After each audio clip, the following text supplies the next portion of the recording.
할렐루야. 하나님께서 오늘도 우리에게 귀한 하루의 삶을 허락해 주셨습니다. 오늘은 2020년 5월 13일 수요일 날 새벽 시간입니다. 우리 다 함께 주기도문 하시면서 새벽 기도회를 함께 시작하겠습니다. 하늘에 계신 우리 아버지여, 이름이 거룩히 여김을 받으시오며 나라의 임하옵시며 뜻이 하늘에서 이루어진 것 같이 땅에서도 이루어지이다. 오늘날 우리에게 일용할 양식을 주옵시고 우리가 우리에게 죄 지은 자를 사하여 준 것 같이 우리의 죄를 사하여 주옵시고 우리를 시험에 들게 하지 마옵시고 다만 악에서 구하옵소서. 대개 나라와 권세와 영광이 아버지께 영원히 있사옵나이다. 아멘. 다 함께 찬송가 384장 나의 갈 길 다가도록 함께 부르겠습니다.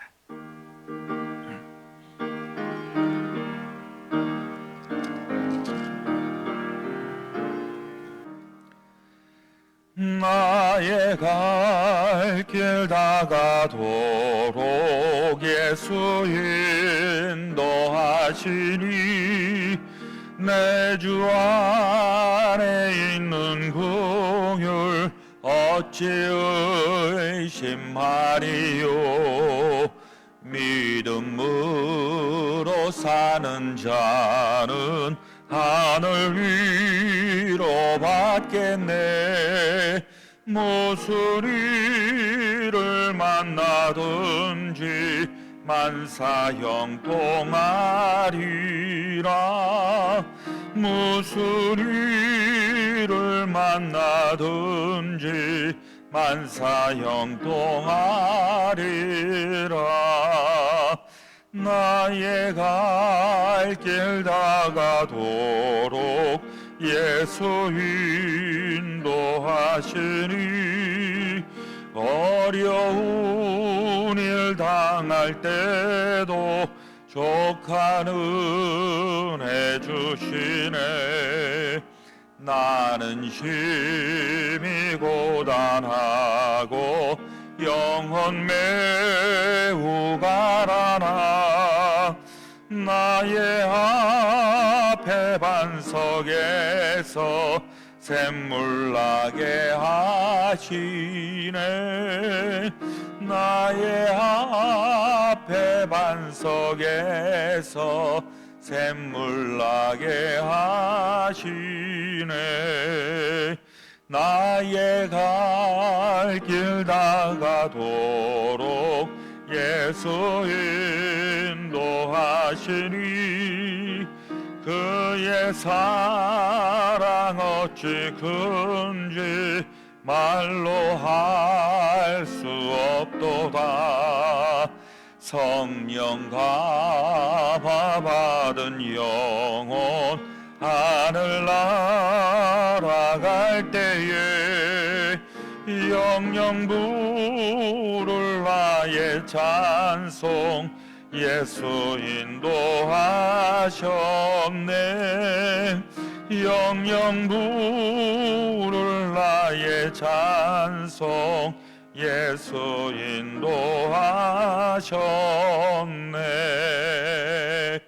아멘.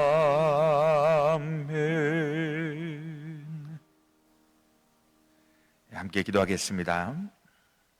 여호와께서 정의를 사랑하시고 그의 성도를 버리지 아니하심이로다. 그들은 영원히 보호를 받으나 악인의 자손은 끊어지리로다. 할렐루야. 모든 영광과 존귀를 하나님 앞에 올려드립니다.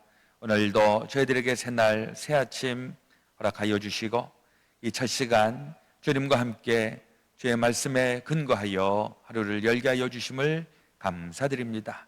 우리 매일매일 살아가는 우리의 일생이 이 하루하루가 모여져서 형성되고 있음을 기억하게 하여 주시고 또 우리 하루하루가 귀하고 소중하고 복되고 또 그리스도의 영광 존귀하게 드러나는 삶 되게 하여 주시옵소서. 우리 살아가면서 많은 애환들이 있습니다.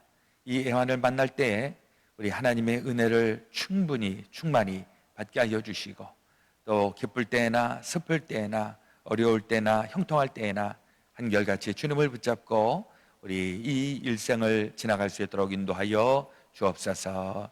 오늘도 또 저희들 감당해야 하는 일들 하나님 기억하여 주시고 내 능력보다 우리 하나님의 지혜와 하나님의 능력을 힘입어 잘 감당하고 또 뜻밖의 하나님이 주시는 그 놀라우신 은혜를 다시 한번 경험할 수 있도록 인도하여 주옵소서. 그래야 날마다 새롭고 또 날마다 신기하고 날마다 복된 귀한 저희들의 삶 되게 하여 주시옵소서.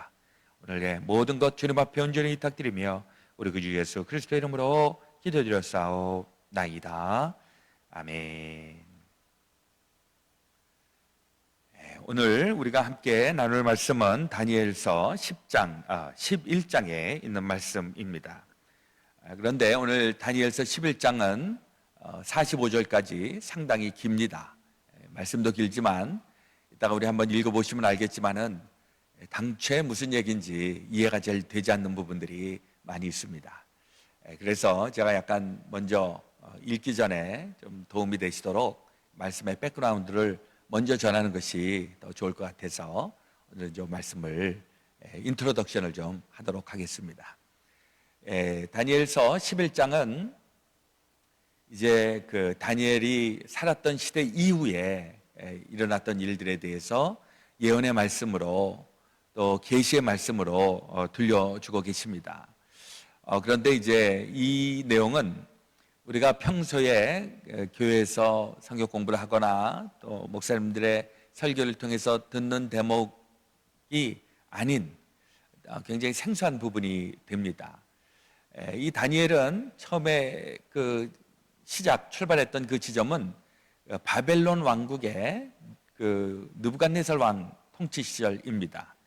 남쪽 유다가 605년에 1차 포로를 만났을 그때 이제 이 다니엘이 처음 등장을 해서 이 다니엘의 그 살아생전에 이 바벨론이 멸망하고 그 다음에 페르시아가 또 정권을 제국을 제패하는 이러한 일들을 보고 그리고 나서도 몇백 년이 지난 다음에 이 페르시아가 멸망을 하죠.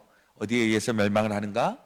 바로 알렉산더 대왕, 우리가 잘 알고 있는 이 알렉산더 대왕의 이 헬라 제국에 의하여서 멸망을 당하고 그리고 이제 이 헬라 제국도 나중에는 네 쪽으로 나뉘어지게 된 다음에 로마에 의하여서 이제 나라가 다 굴복당하게 됩니다. 대략 기원 전 알렉산더 대왕이 천하를 제패했을 때가 323년 그 어간까지니까요. 그리고 나서 이제 한 150년 정도 지난 다음에 이 헬라 문화가 헬라 제국이 넷으로 쪼개지게 되면서 갈등을 하는 이런 대목인데, 그런 시대적인 배경을 가지고 오늘 다니엘서 11장에 있는 말씀이 전개가 됩니다. 그러니까 이것은 다니엘 시대가 아니기 때문에 이건 굉장히 예언적이고, 그리고 이 예언의 말씀이 너무 디테일하게 나와 있어 갖고 혹자는 이 다니엘서 11장은 후대 사람들에 의하여서 이게 이제 잘 편집이 된 것이다 이렇게 주장하기도 하지만은요. 그러나 이제 오늘 우리가 이 골치 아픈 내용들을 다 살펴보는 것은 이 아침에 상당히 무리라고 생각을 합니다. 그래서 우리 오늘 아침에 키포인트를 잡아야 되는 것이고, 우리 말씀을 큐티 하실 때 늘 염두에 두셔야 되는 부분, 제가 늘 강조해서 말씀드리지만은 세 가지를 우리가 늘 생각하시면 되겠습니다. 말씀을 읽고, 첫 번째는 하나님은 누구신가? 두 번째, 나에게 하시는 말씀은 무엇인가? 세 번째, 그래서 나는 어떠한 삶을 살아야 될 것인가? 이 세 가지를 늘 말씀을 묵상하시면서 생각을 하시면 매일매일의 영의 양식으로 삼으실 수가 있습니다. 오늘도 이 45절까지의 긴 절이지만은 한번 여러분들 쭉 보시면서 오늘 나에게 주시는 말씀이 무엇인지를 한번 새롭게 발견할 수 있게 되시기를 바랍니다. 이제 여러분들 그 스크린에 지도가 나오는데, 이 알렉산더 대왕이 이 알렉산더가 그 나이가 많은 사람이 아니었습니다. 19살 여관서부터 이제 전쟁하기 시작하면서 그가 천하를 제패했었던 때가 거의 뭐 30살 정도밖에 되지 않을 그때에 그 헬라 문명이 이제 싹트게 되고 페르시아는 멸망을 하게 되는데, 이게 이제 11장 2절에서부터 4절 이 짧은 대목이 페르시아의 멸망에 대해서 얘기를 하고 있습니다. 그리고 이제 5절에서부터 19절까지는 이 헬라도 금방 멸망하게 되죠. 이 알렉산더가 금방 죽습니다. 33살에 죽게 되는데, 그때의 나라가 넷으로 쪼개지는데, 여러분들 지도를 보시는 것처럼 첫 번째가 이 마케도니아 지역하고 그 왕국의 서쪽인 이 지역을 카산드로스라고 하는 사람이 통치를 하게 되고, 이다 그 당시 알렉산더 대왕의 그 장군들이었었는데, 그 나라는 카산드로스에 의하여서 이제 지배하게 되었고, 두 번째는 그 소아시아 지역, 터키 지역 이쪽을 중심으로 해서 리시마쿠스라고 하는 사람이 장군이 이제 거기를 통치하게 되었고, 그리고 세 번째는 그 시리아하고 그 메소포타미아 지역을 커버하는 이 지역을, 굉장히 큰 지역인데 이건 셀루코스라고 하는 장군이 차지하게 됩니다. 그리고 이제 남쪽 이 팔레스타인 지역하고 이집트 지역, 이 네 번째가 이게 프톨레메우스 혹은 톨레미라고도 얘기를 하는데, 이 넷으로 쪼개져서 갈등을 하게 되는데, 첫 번째와 두 번째는 금방 나라가 사라집니다. 그리고 세 번째와 네 번째가 이제 굉장히 오랫동안 싸우게 되는데, 무려 150년 동안 옥신각신, 한편은 북쪽이 이기고 한쪽은 남쪽이 이기고 이러면서 아주 복잡한 관계가 얽혀져 있는데, 이게 5절에서부터 20절에 19절까지 서기가 되어 있습니다.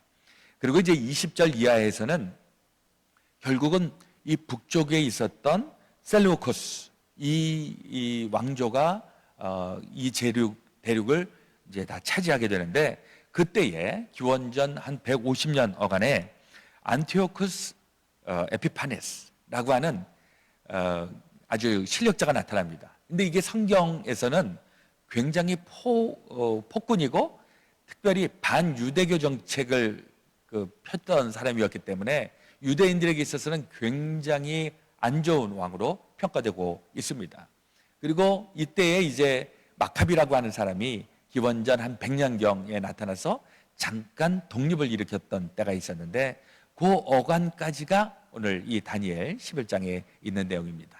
그래서 여기서 얘기하는 이 북방 나라와 남방 나라는, 북방은 셀루코스 왕조를 얘기하고 있는 거고, 또 남방 왕조는 프톨레미우스 혹은 톨레미 왕조, 이 이집트 지역을 차지하고 있는 이 왕조의 싸움에 대해서 얘기를 하고 있는 것이죠.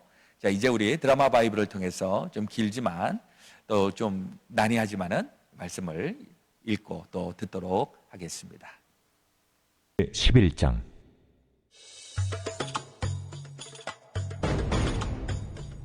내가 또 메대 사람 다리오 원년에 일어나 그를 도와서 그를 강하게 한 일이 있었느니라.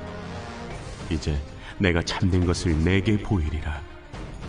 보라, 바사에서 또 새 왕들이 일어날 것이요 그 후에 넷째는 그들보다 심히 부요할 것이며 그가 그 부요함으로 강하여진 후에는 모든 사람을 충동하여 헬라 왕국을 칠 것이며 장차 한 능력 있는 왕이 일어나서 큰 권세로 다스리며 자기 마음대로 행하리라. 그러나 그가 강성할 때 그의 나라가 갈라져 천하 사방에 나누일 것이나 그의 자손에게로 돌아가지도 아니할 것이요 또 자기가 주장하던 권세대로도 되지 아니하리니 이는 그 나라가 뽑혀서 그 외에 다른 사람들에게로 돌아갈 것임이라. 남방의 왕은 강할 것이나 그 군주들 중 하나는 그보다 강하여 권세를 떨치리니 그의 권세가 심히 클 것이요 몇 해 후에 그들이 서로 단합하리니 곧 남방 왕의 딸이 북방 왕에게 가서 화친하리라. 그러나 그 공주의 힘이 쇠하고 그 왕은 서지도 못하며 권세가 없어질 뿐 아니라 그 공주와 그를 데리고 온 자와 그를 낳은 자와 그때 도와주던 자가 다 버림을 당하리라. 그러나 그 공주의 본 족속에게서 난 자 중에 한 사람이 왕위를 이어 권세를 받아 북방왕의 군대를 치러 와서 그의 성에 들어가서 그들을 쳐서 이기고 그 신들과 부어 만든 우상들과 은과 금의 아름다운 그릇들은 다 노략하여 애굽으로 가져갈 것이요 몇 해 동안은 그가 북방왕을 치지 아니하리라. 북방왕이 남방왕의 왕국으로 쳐들어갈 것이나 자기 본국으로 물러가리라. 그러나 그의 아들들이 전쟁을 준비하고 심히 많은 군대를 모아서 물이 넘침같이 나올 것이며 그가 또 와서 남방왕의 견고한 성까지 칠 것이요 남방왕은 크게 노하여 나와서 북방왕과 싸울 것이라. 북방왕이 큰 무리를 일으킬 것이나 그 무리는 그의 손에 넘겨준 바 되리라. 그가 큰 무리를 사로잡은 후에 그의 마음이 스스로 높아져서 수만 명을 엎드러뜨릴 것이나 그 세력은 더하지 못할 것이요 북방왕은 돌아가서 다시 군대를 전보다 더 많이 준비하였다가 몇 대 곧 몇 해 후에 대군과 많은 물건을 거느리고 오리라. 그때 여러 사람이 일어나서 남방왕을 칠 것이요 내 백성 중에서도 포악한 자가 스스로 높아져서 환상을 이루려 할 것이나 그들이 도리어 걸려 넘어지리라. 이에 북방왕은 와서 토성을 쌓고 견고한 성읍을 점령할 것이요 남방 군대는 그를 당할 수 없으며 또 그가 택한 군대라도 그를 당할 힘이 없을 것이므로 오직 와서 치는 자가 자기 마음대로 행하리니 그를 당할 사람이 없겠고 그는 영화로운 땅에 설 것이요 그의 손에는 멸망이 있으리라. 그가 결심하고 전국의 힘을 다하여 이르렀다가 그와 화친할 것이요 또 여자의 딸을 그에게 주어 그의 나라를 망하게 하려 할 것이나 이루지 못하리니 그에게 무익하리라. 그 후에 그가 그의 얼굴을 바닷가로 돌려 많이 점령할 것이나 한 장군이 나타나 그의 정복을 그치게 하고 그 수치를 그에게로 돌릴 것이므로 그가 드디어 그 얼굴을 돌려 자기 땅 산성들로 향할 것이나 거쳐 넘어지고 다시는 보이지 아니하리라. 그 왕위를 이을 자가 압제자를 그 나라의 아름다운 곳으로 두루 다니게 할 것이나 그는 분노함이나 싸움이 없이 몇 날이 못되어 망할 것이요 또 그의 왕위를 이을 자는 한 비천한 사람이라 나라의 영광을 그에게 주지 아니할 것이나 그가 평안한 때를 타서 속임수로 그 나라를 얻을 것이며 넘치는 물 같은 군대가 그에게 넘침으로 말미암아 패할 것이요 동맹한 왕도 그렇게 될 것이며 그와 약조한 후에 그는 거짓을 행하여 올라올 것이요 소수의 백성을 가지고 세력을 얻을 것이며 그가 평안한 때 그 지방의 가장 기름진 곳에 들어와서 그의 조상들과 조상들의 조상이 행하지 못하던 것을 행할 것이요 그는 노략하고 탈취한 재물을 무리에게 흩어주며 계략을 세워 얼마 동안 산성들을 칠 것인데 때가 이르기까지 그리하리라. 그가 그의 힘을 떨치며 용기를 다하여 큰 군대를 거느리고 남방왕을 칠 것이요 남방왕도 심히 크고 강한 군대를 거느리고 맞아 싸울 것이나 능히 당하지 못하리니 이는 그들이 계략을 세워 그를 침이니라. 그의 음식을 먹는 자들이 그를 멸하리니 그의 군대가 흩어질 것이요 많은 사람이 엎드려져 죽으리라. 이 두 왕이 마음에 서로 해하고자 하여 한 밥상에 앉았을 때 거짓말을 할 것이라. 일이 형통하지 못하리니 이는 아직 때가 이르지 아니하였으므로 그 일이 이루어지지 아니할 것임이니라.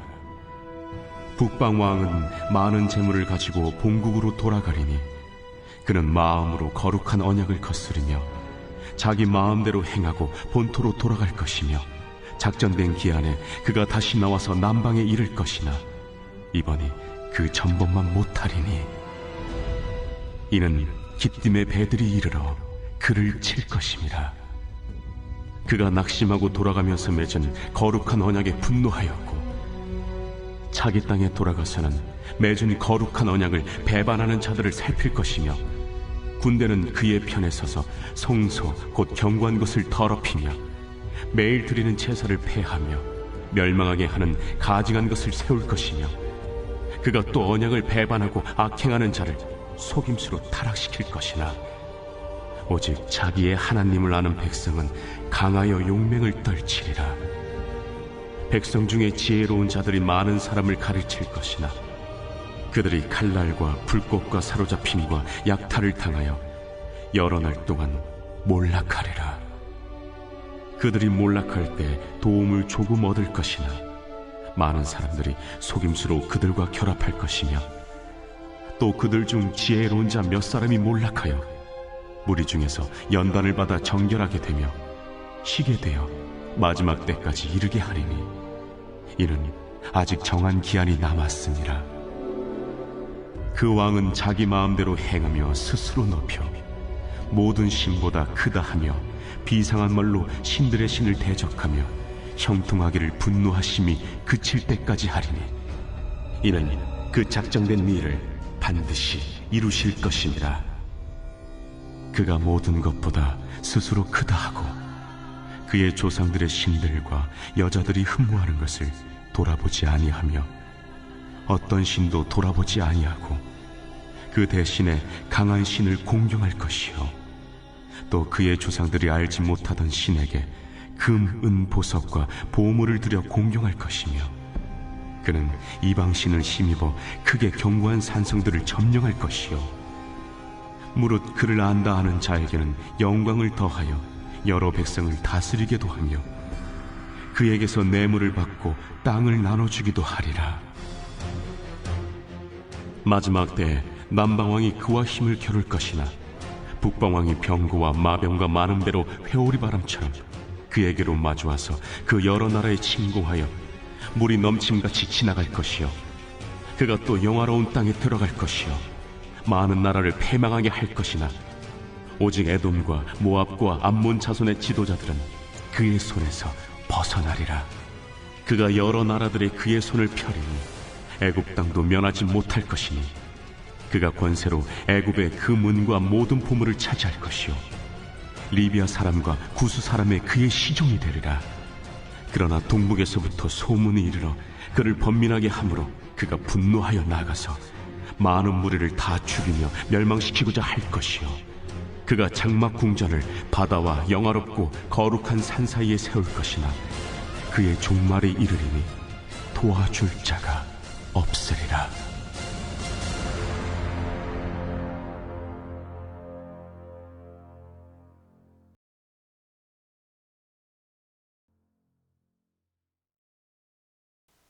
자, 우리가 이제 다니엘서 11장에 있는 말씀, 긴 말씀을 보았는데요. 이제 11장 1절에 보니까 내가 또 메대 사람 다리오 원년에 일어나 그를 도와서 그를 강하게 한 일이 있었느니라. 이것은 바벨론을 물리친 페르시아에 대한 내용입니다. 그러니까 페르시아 초기에 아주 막강했던 페르시아 제국을 얘기합니다. 근데 이게 금방 사라지게 되죠. 2절 이하에 보면 이제 내가 참된 것을 내게 보이리라. 보라, 바사에서 또 새 왕들이 일어날 것이요 그 후에 넷째는 그들보다 심히 부요할 것이며 그가 그 부유함으로 강하여진 후에는 모든 사람을 충동하여 헬라 제국을 칠 것이며, 여기 이제 넷으로 나뉘어진 이 헬라 제국을 얘기하고 있는 것이고, 이 헬라 제국에서 네 번째 왕이 이제 우리가 추측하기로는 아까 얘기했었던 셀류코스 왕조라고 이렇게 볼 수가 있습니다. 그리고 4절, 그러나 그가 강성할 때에 그의 나라가 갈라져 천하 사방에 나누일 것이나 그의 자손에게로 돌아가지도 아니할 것이요 또 자기가 주장하던 권세대로도 되지 아니하리니 이런 그 나라가 뽑혀서 그 외에 다른 사람들에게로 돌아갈 것임이니라. 이게 도대체 막 사방으로 여기저기가 막 혼란이 일어나고 싸움이 일어나고 패권을 갖고 졌다가 이겼다 하는 이런 형국을 얘기하고 있는 것입니다. 그리고 이제 5절 이하에 있는 말씀은 이제 그 아까 말씀드렸던 셀루코스가 차지했던 이 시리아와 메소포타미아 지역 거기하고 북방이 그렇고요. 남방은 프톨레미우스의 이집트 여기를 얘기하고 있는 것입니다. 5절, 남방의 왕은 강할 것이나 그 군주들 중 하나는 그보다 강하여서 권세를 떨치리니 그의 권세가 심히 클 것이요. 때로는 이 남쪽 이집트를 패권을 잡고 있었던 프톨레미우스가 더 강력하게 그렇게 정권을 가지고 있다가, 그리고 이제 또 9절에 있는 말씀에 보면 북방 왕이 남방 왕의 왕국으로 쳐들어갈 것이나 자기 본국으로 물러가리라. 이때는 또 셀루코스 왕조가 남쪽을 쳐서 함락시키고 그리고 또 다시 본국으로 돌아가고 이 150년 동안이나 계속 전쟁하고 있는 이 모습들을 보여주고 있다라고 하는 것이죠. 이게 이제 우리에게 주는 말씀은 이 세상에 정말 참된 평화가 있는가? 어떻게 보면 매일매일이 전쟁이고 매일매일이 정말 죽음을 각오하고 살아야 하는 우리의 인생살이가 아닌가. 이 지금 다니엘의 이 예언의 말씀도 지금 이런 전쟁터와 같은 이 상황 속에서 하나님의 말씀이 지금 들려주고 있는 것입니다. 막 북쪽이 이겼다 남쪽이 이겼다. 사실 이 우리는 꿈이 하나님의 통치가 이루어지기를 바랍니다.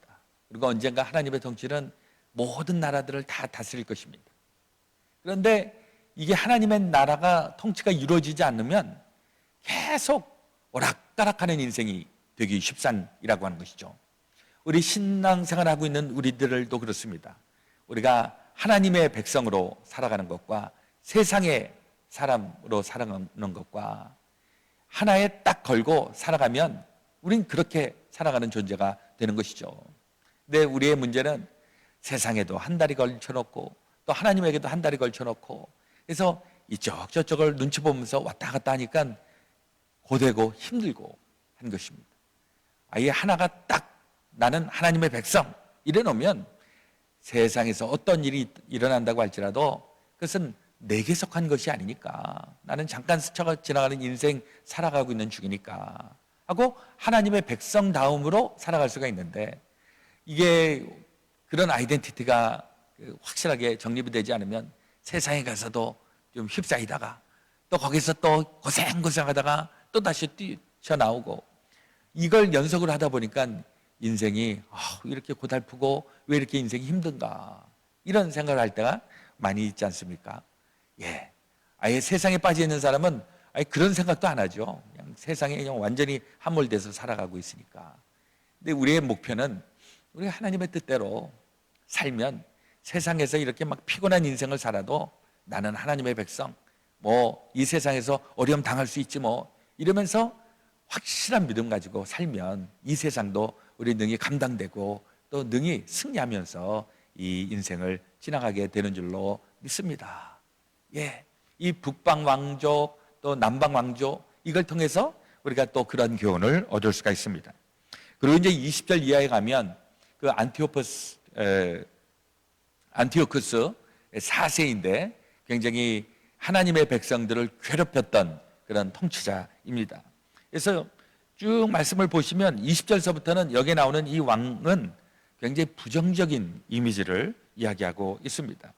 예를 들면 31절에 군대는 그의 편에 서서 성서 곧 견고한 곳을 더럽히며 매일 드리는 제사를 폐하며 멸망하게 하는 가증한 것을 세울 것이며, 굉장히 그 헬라 중심에, 그래서 유대 민족을 말살시키고 하나님 신앙을 말살시키고 이런 정책을 폈던 사람인데, 이때 하나님의 신실한 사람들이 엄청나게 고난을 당했습니다. 그래서 빨리 이 메시아, 우리의 구세주여 오시옵소서 하고 탄식을 해서 기도했던 때가 바로 이때라고 하는 것입니다. 그런데 이 나라가 어떻게 됩니까? 마지막 45절 보니까, 그가 장막 궁전을 바다와 영화롭고 거룩한 산 사이에 세울 것이나 그의 종말이 이르리니 도와줄 자가 없으리라. 그런 강력한 왕권을 가지고 있었던 이 안티오쿠스도 결국은 허망하게 죽어가는 인생, 이걸 이야기하고 있는 것입니다. 이 다니엘서도 저도 이번에 5월달에 계속 다니엘서에 있는 말씀을 읽다 보니까 계시, 묵상, 묵시 이런 말씀을 계속 대하면서 결국은 이 세상에 인간이 세워놓은 제국, 나라는 다 흥망성쇠, 한번 올랐다가 다 망하고 한번 흥왕하고서는 다시 다 망하는, 이게 바로 인간이 세운 나라들이다. 이런 것들을 다시 한번 깨닫게 됩니다. 우리가 이 미국 땅에도 살고 있고 또 우리가 이 세상을 살아가고 있는데, 이 세상은 지나가는 인생, 아무리 막강하고 대단한 인생도 다 지나가는 인생, 결국은 하나님의 나라만 영원하다. 이것이 바로 다니엘서가 우리에게 주시는 교훈의 말씀이다. 이런 사실을 새롭게 깨닫게 됩니다. 요즘은 또 우리 여러 가지로 험악한 그런 경험들을 하고 있습니다. 이것도 다 지나가는 과정 속에 있는데, 이 지나가는 과정 속에서 우리가 할 일은 하나님의 자녀로, 하나님의 나라의 백성으로서의 그 아이덴티티를 가지고 힘써 또 믿음을 가지고 이 모든 역경들을 다 물리치고 일어나야 되는 줄로 믿습니다. 오늘 한날의 삶도 또 주님의 은혜 가운데에서, 주님이 주시는 능력 가운데에서 다 복되고 승리로운 날 되시기를 예수 그리스도의 이름으로 축원드립니다. 아멘. 오늘 기도하실 때, 오늘은 우리 저녁에 코로나 바이러스를 극복하기 위한 또 수요 기도 모임을 줌 미팅을 통해서 하게 되겠습니다. 우리 교회에 속해 있는 성도들을 위해서 함께 기도해 주시고, 또 우리 교회 리더십들을 위해서 같이 기도해 주시고, 우리 석장님들 또 인도자님들, 우리가 속해 있는 석회 회원들을 위해서도 우리 함께 기도하는 시간 갖기를 원합니다. 지금은 만날 수가 없고 또 궁금해도 또 여러 가지 제약들이 많이 있어서 좀 답답한 마음이 있는데, 그래도 우리 기도하면서 우리 같이 연합하고 연결되시기를 바랍니다. 자, 먼저 기도하겠습니다. 하나님, 우리 아버지, 오늘 다니엘 11장에 있는 말씀, 또 복잡다단한 이런 제국의 흥망성쇠를 바라보면서 우리의 인생도 이렇게 복잡다단한 인생을 살아가고 있지만, 우리가 목표 하나를 갖고 있는 것, 하나님의 나라, 하나님의 백성, 하나님의 통치를 바라며 우리의 인생을 살아갈 수 있도록 인도하여 주옵소서. 특별히 고난의 때, 환난의 때, 우리 하나님의 신실한 사람들 고난당하는 바로 그때에도 우리 하나님을 믿는 믿음 가운데 굳게 설 때 이 모든 환난도 능히 감당되고 능히 승리하게 될 줄로 믿습니다. 어렵게 하는 모든 악의 권세들 물리치게 하시고 우리 모든 일들 협력하여 선을 이룰 수 있도록 주여 역사하시고 저희들과 함께하여 주옵소서. 우리 그레이스 베델교회를 기억하여 주시고 또 교회에 속해 있는 주의 성도들을 기억하여 주시고 이 어려울 때에 영과 육과 혼과 또 우리의 모든 가정과 삶의 터전들이 단단하게 서갈 수 있도록 주님 붙잡아 주시옵소서. 이제는 우리 구주 예수 그리스도의 놀라우신 은혜와 하나님 아버지의 풍성하신 사랑하심과 성령님의 감동과 마교통 역사하여 주심이 주의 사랑하는 모든 성도들 가운데 지금부터 영원토록 함께하여 주옵시기를 간절히 축원하오나이다. 아멘.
아멘.